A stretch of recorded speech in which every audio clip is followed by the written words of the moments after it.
अस्सलाम वालेकुम dear students. Matrix spaces के इस लेक्चर में मैं आप सबको वेलकम कहता हूं। आज के इस लेक्चर में हम डिस्कस करेंगे मैट्रिक्स स्पेस को और मैट्रिक्स स्पेस की डेफिनेशन के साथ हम कुछ एग्जांपल्स को डिस्कस करेंगे। तो स्टार्ट करते हैं अपना लेक्चर मैट्रिक की डेफिनेशन के साथ। तो फ्रेंड्स, जैसा कि आपको नजर आ रहा है, मैट्रिक की डेफिनेशन में क्या लिखा हुआ है कि let X be a non empty set and R be a set of real numbers and let D such that x cross x implies to R be a function, then D is called metric on x if D satisfies the following condition. Student, सबसे पहले आप ये बात समझें कि matrix space के लिए आपको क्या क्या रहा है। वो क्या कह रहा है कि let X be a non empty set. X कोई क्या होना चाहिए आपके पास? नॉन एम्प्टी सेट होना चाहिए। और आर क्या होना चाहिए? Set of real numbers. R क्या होना चाहिए जी? सेट ऑफ रियल नंबर होना चाहिए। तो और आपके पास एक मैपिंग दी हुई है दी such that x cross x implies to R. तो ये जो डी है, ये वाला जो डी है, ये उस वक्त मीट्रिक कहलाएगा। D is metric on x अगर क्या हो? डी सेटिस्फाई करे। If D satisfy the following four properties. The following four properties. Number one student property क्या है यहाँ पे? नंबर वन प्रॉपर्टी स्टूडेंट्स ये है कि जो डी है, मतलब डिस्टेंस जो है दो एलिमेंट्स के दरमियान, वो हमेशा क्या होना चाहिए? ऑलवेज ग्रेटर देन क्या होना चाहिए? जीरो होना चाहिए। मीन्स पॉजिटिव होना चाहिए कि दो एलिमेंट्स जो कि बिलोंग करते हों एक्स के साथ, उन दो एलिमेंट्स का जो डिस्टेंस है, जो डी है, वो क्या होना चाहिए? ग्रेटर देन और इक्वल टू जीरो होना चाहिए। मीन्स वो क्या होने चाहिए? पॉजिटिव होने चाहिए। उसके बाद वो कह रहा है कि दो एलिमेंट्स के दरमियान डिस्टेंस सिर्फ उस सूरत में जीरो होगा इफ एंड ओनली इफ अगर x इज इक्वल टू क्या हो? x x1 क्या हो? x2 के इक्वल हो। सिर्फ इसी सूरत में डिस्टेंस जो है वो जीरो के इक्वल होगा। d जो है वो x1 x2 के दरमियान जो डिस्टेंस है वो जीरो के इक्वल तब होगा अगर इफ एंड ओनली इफ अगर हमारे पास क्या हो? x1 और x2 आपस में क्या हो? इक्वल हो। थर्ड कंडीशन स्टूडेंट्स यहाँ पे क्या है कि डिस्टेंस ऑफ x1 x2 किसके इक्वल है जी? डिस्टेंस ऑफ x2 x1 के for all x1 x2 belongs to capital X। जी तो स्टूडेंट्स, अब ये जो बात आपके सामने लिखी है, इसका मतलब ये है कि ये जो डिस्टेंस ऑफ x1 x2 है, ये क्या है? Equal to the distance of x2 x1। मतलब क्या हुआ कि x1 और x2 का जो डिस्टेंस है वो उसके कॉन्जुगेट के इक्वल भी होगा। ये एक किस्म का हमने क्या लिया हुआ है? कॉन्जुगेट लिया हुआ है। एंड डी आपके पास क्या है? ट्राइंगुलर इनइक्वालिटी सेटिस्फाई करनी चाहिए। तो स्टूडेंट्स, एक बार दोबारा देखते हैं कि क्या है हमारे पास। क्या होना चाहिए? एक एक्स नॉन एम्प्टी अगर सेट हो, आर हमारे पास क्या होना चाहिए? सेट ऑफ रियल नंबर्स होना चाहिए। और मैपिंग आपके पास क्या है कि अगर आप क्या करें, X cross x implies to R अगर आप करें तो आपके पास क्या आना चाहिए? डी उस सूरत में मीट्रिक होगा अगर ये जो डी है ये चार प्रॉपर्टीज को satisfy. Number one property students क्या है कि x1 x2 हमेशा क्या होने चाहिए? पॉजिटिव होने चाहिए। मतलब x1 और x2 के दरमियान जो डिस्टेंस है, अब आपको मालूम है स्टूडेंट्स डिस्टेंस हम कैसे निकालते हैं? Usual metric on R distance हमारे पास कैसे आएगा? Magnitude of x1 minus x2। इसका मतलब क्या होता है कि distance between x1 and x2। And you know that students के ये जो मैग्नीट्यूड है, ये ऑलवेज क्या होता है? पॉजिटिव होता है। तो इसका मतलब क्या हुआ कि दो एलिमेंट्स जो कि दो ऐसे एलिमेंट्स x1 x2 जो कि किससे बिलोंग करते हैं? कैपिटल X के। इनके दरमियान जो डिस्टेंस होगा वो क्या है? ऑलवेज ग्रेटर देन और इक्वल टू जीरो। ये तो इसकी फर्स्ट कंडीशन होगी।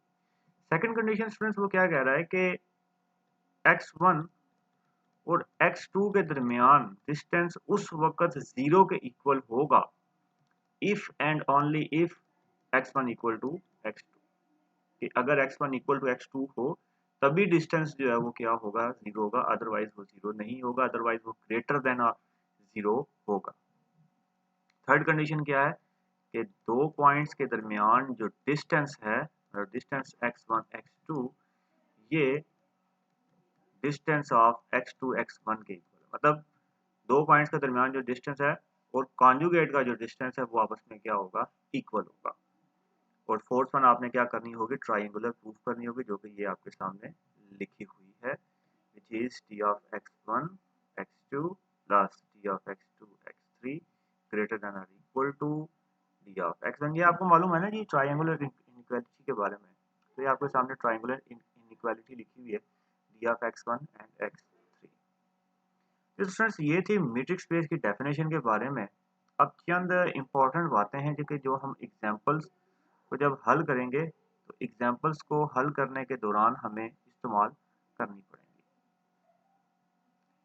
एग्जांपल्स में स्टूडेंट्स हमें हमेशा मीट्रिक को डिफाइंड करके दिया जाएगा और हमें उसे मीट्रिक प्रूफ करना होगा। मिसाल के तौर पे हमें मीट्रिक दे दिया जाएगा जी, डिस्टेंस ऑफ P1 P2 जो है वो इक्वल है मॉड ऑफ P1 P2, तो आपने क्या करना होगा, शो करें जी इसे, शो डैट D क्या है, मीट्रिक, D इज मीट्रिक। तो फ्रेंड्स इन दैट केस आपको इस D को मीट्रिक प्रूफ करना है, तो आप क्या करेंगे, इन चारों प्रॉपर्टीज को जो आपके सामने मैंने अभी अभी डिफाइन की, इन चारों प्रॉपर्टीज को आप क्या करेंगे, फाइंड आउट करेंगे। नंबर वन प्रॉपर्टी आप क्या है, आप शो करेंगे कि इनके दरमियान जो ये डिस्टेंस है वो क्या होना चाहिए, ऑलवेज ग्रेटर देन और इक्वल टू 0 होना चाहिए। इस मकसद के लिए आप क्या करेंगे, आपको मालूम है कि P1 माइनस P2 मॉड में लिखा हुआ है, तो मॉडुलस इज, ये जो मॉडुलस की वैल्यू होती है ये ऑलवेज क्या होती है, ग्रेटर देन और इक्वल टू 0 के इक्वल होती है। सिमिलरली आप थर्ड प्रॉपर्टी की तरफ, आप सेकंड प्रॉपर्टी की तरफ आएंगे, वो क्या है, डी ऑफ x1 x2 ये हमेशा क्या होना चाहिए, 0 के इक्वल होना। 0 के इक्वल उस सूरत में होगा if and only if x1 is equal to क्या हो, x2 हो। उसके बाद थर्ड वन प्रॉपर्टी हम सेटिस्फाई करेंगे, वो क्या है कि कॉन्जुगेट के दो पॉइंट्स के डिस्टेंस और दो पॉइंट्स के डिस्टेंस का कॉन्जुगेट जो है वो आपस में क्या होगा, इक्वल होगा, और फोर्थ वन आप क्या करेंगे, ट्राइंगुलर इनइक्वालिटी को प्रूव करेंगे।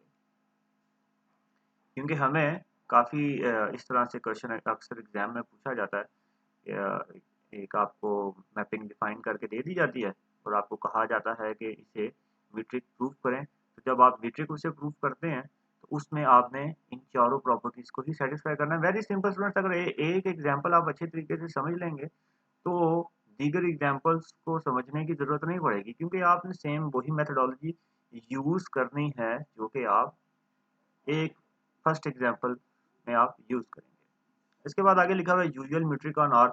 आर के ऊपर जो यूजुअल मीट्रिक होती है कि अगर फर्ज करें फॉर ऑल x1, अगर आपके पास दो एलिमेंट्स हैं बिलोंग्स टू आर, तो इनके दरमियान जो आपके पास डिस्टेंस होगा वो हमेशा क्या होगा, is equal to modulus of x1 minus x2। और अगर आपके पास क्या हो, R2 हो, R2 में आपके पास क्या आ जाएगा, simply for all X Y belongs to R2। तो इस केस में आपके पास क्या होगा, हमारे पास डिस्टेंस फार्मूला बन जाएगा। सिर्फ ये क्या होगा, जो ये मीट्रिक होगा ये किसके जैसे यहाँ पे देखा ना, ये डिफाइन किया गया D of x1 y1 and x2 y2। तो सिंपली ये डिस्टेंस फार्मूले के इक्वल होगा। आपको मालूम है कि डिस्टेंस फार्मूला क्या होता है, x1 minus x2 whole square plus y1 minus y2। तो R2 के केस में यूजुअल मीट्रिक जो है वो आप किस तरह से डिफाइन करेंगे, लाइक दिस वन। और R3 के केस में जस्ट क्या होगा, आगे इसके z minus z, z1 minus z2 आ जाएगा एंड होल स्क्वायर इन सब के ऊपर। R3 के केस में आपके पास ये हो जाएगा। ये आपके सामने सिंपल सी चंद बातें लिखी हैं, ये आपको हैंडआउट्स दे दिए जाएंगे, वहां आपने इसे पढ़ लेना है।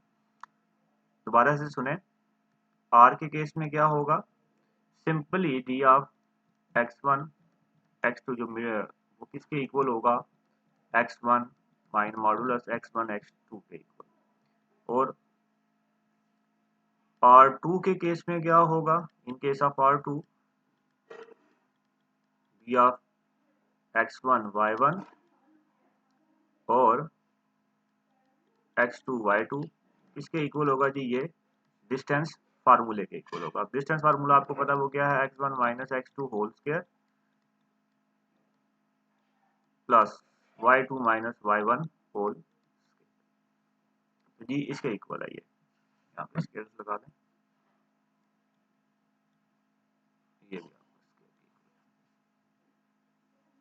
और R3 के केस में इसी तरह Z1 माइनस आपके पास क्या आ जाएगा, ये मैंने आपको Z1 माइनस Z2 के इक्वल आ जाएगा। तो स्टूडेंट्स ये थोड़ा सा कॉम्प्लिकेटेड है, लेकिन अगर आप इसे थॉरोली स्टडी करेंगे तो आपके लिए इतना ज़्यादा ये मुश्किल नहीं होने वाला। अब हम इसकी कुछ एग्जांपल्स करते हैं ताकि आपको मैट्रिक्स स्पेस का कॉन्सेप्ट जो है वो अच्छे तरीके से समझ आ सके, क्योंकि मैट्रिक्स स्पेस का कॉन्सेप्ट जो है वो होना बहुत ही ज़रूरी है, तभी आप उसकी एग्जांपल्स को भी सॉल्व आउट कर सकेंगे। तो यहाँ पे हम इसका जो सेकंड पेज है वो ले लेते हैं। इसका ये सेकंड पेज है हमारे पास, इसे यहाँ पे इंसर्ट करते हैं। देखें जी आपके पास है number 1 example.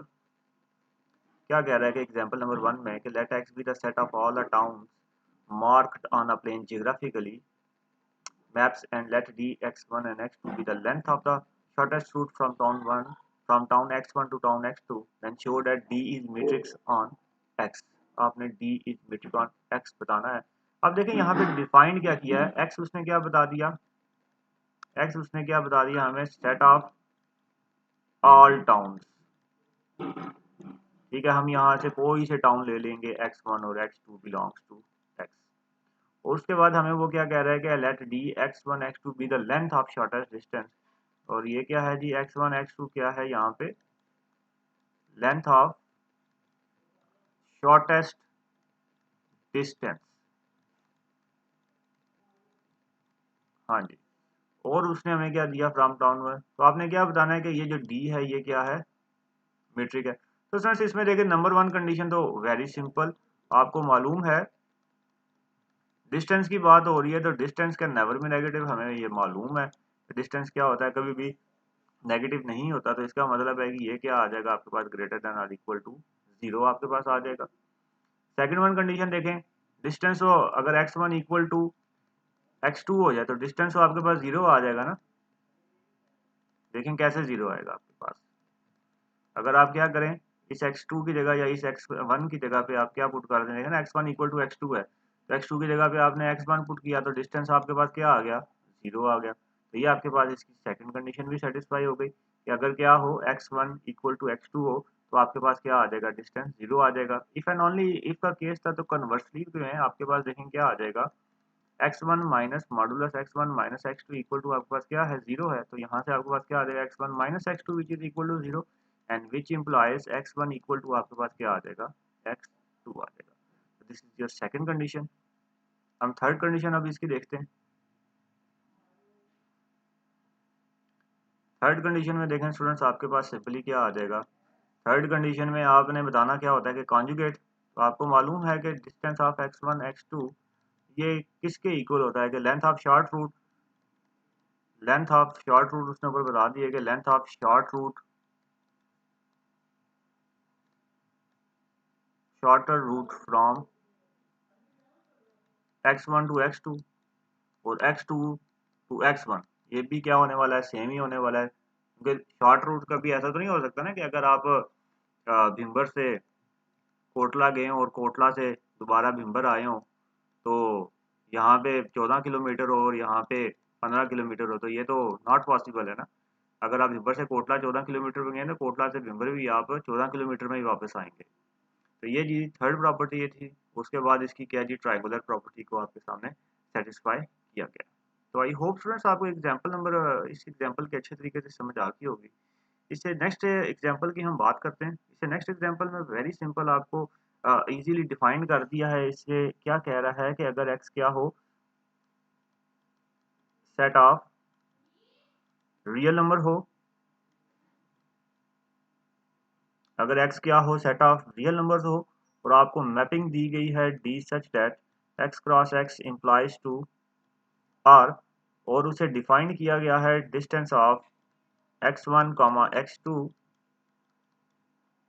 And x1 minus x2 के साथ, तो आपने बताना है कि ये जो d है ये क्या है, ये मीट्रिक है, d जो है वो क्या है, मीट्रिक स्पेस है जी। तो हमें सोल्यूशन में देखें इसके क्या है जी, ये तो गिवन में हमें चंद बातें दी हुई थी। अब आपको इस मॉडुलस को देख के तो स्टूडेंट्स आपको नजर आ गया कि मॉडुलस इज ऑलवेज पॉजिटिव, तो इन दैट केस ये हमेशा क्या होने वाला है, ग्रेटर देन 0 ही होने वाला है। सेकंड प्रॉपर्टी इसकी देखें जी, फर्स्ट प्रॉपर्टी तो इजीली आपने सेटिस्फाई कर दी ना, देखें क्या लिखा हुआ है, since modulus of x1 minus x2 is always greater than 0, क्योंकि मॉडुलस देखें ना हमेशा पॉजिटिव होना है, सो d भी क्या होगा, वो भी क्या होगा, पॉजिटिव ही होगा। सेकंड कंडीशन इसकी देखें स्टूडेंट्स, वो क्या है कि d of x1 x2 is equal to क्या है, 0। अब d ऑफ x1 x2 आपको क्या डिफाइन किया गया, which is modulus of x1 minus x2। जब आप मॉडुलस खत्म करेंगे तो वो आपके पास क्या आ जाएगा, x1 minus x2 which is equal to 0, so which implies x1 equal to आपके पास क्या आ गया, x2 आ गया। नाउ अब आप आगे इसके कन्वर्सली पे देखें, तो कन्वर्सली में स्टूडेंट्स सिंपली आपके पास क्या आ जाएगा, आपने इसको उल्टा चला देना है। कन्वर्सली में आपके पास, आपको मालूम है ना, कन्वर्सली में आप ये लेट करेंगे और इस चीज को आप, ये d ऑफ x1 x2 इसे आप क्या करेंगे, प्रूफ करेंगे। तो आपने लेट कर लिया x1 minus x1 is equal to आपके पास क्या है, x2 है। तो x1 को x2 आप दूसरी तरफ ले आए तो आपके पास क्या आ गया, x1 minus x2 is equal to 0, taking mod on both side, so you will get x1 minus x2 which is equal to 0।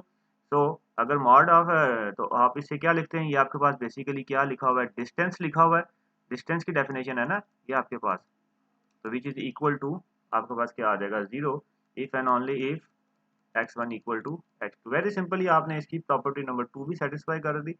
अब इसकी प्रॉपर्टी नंबर 3 देखते हैं, वो हमारे पास क्या आ रही है